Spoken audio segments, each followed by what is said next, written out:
আসসালামু আলাইকুম সম্মানিত প্রাণপ্রিয় ভাই বোনেরা, অলরেডি দেখতে পাচ্ছেন যে আমরা এখন আমাদের মালসাবানা যা ছিল তা আমরা এখন ওই যে দূরের যে তাঁবু আছে ছাতার মতন, ওখানে মানুষ রেস্ট নেয় ভাড়া নিয়ে।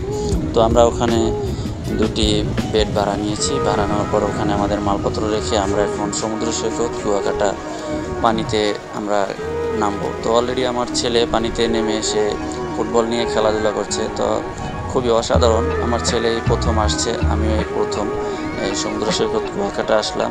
তো এসে অবাক হয়ে গেলাম, সুন্দর একটি প্রাকৃতিক দৃশ্য, যে কেউ দেখলে হঠাৎ করে আসলে এখানে অবাক হয়ে যেতে বাধ্য হবে। তো দেখুন কি চমৎকার, হাজার হাজার মানুষ একসাথে এখানে নেমে গোসল করছে। তো আমার এই ভিডিওটার সাউন্ডের একটু সমস্যা হওয়ার কারণে তাই আমি সাউন্ডটা একদম স্টপ করে আমার অরিজিনাল যে ভয়েস, তো সেই ভয়েসটা আমি এখানে দিয়ে দিচ্ছি। তো আসলে এরকম মজা কে কে করেছেন এই সমুদ্র সৈকত কুয়াকাটায় এসে অবশ্যই কমেন্ট করে জানিয়ে যাবেন। আমি আর আমার ছেলে, তো আমার মেয়েও আমার কাছে এতক্ষণ ছিল, তো তাকে আমি উপরে দাঁড় করিয়ে রেখেছি তার আম্মুর সাথে। তো আসলে খুবই এনজয় করলাম।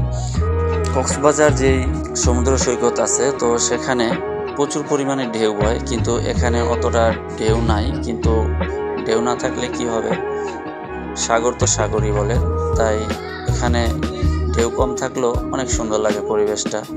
ছোট ছোট ঢেউ আসে এখানে, ছোট ছোট ঢেউ আসে।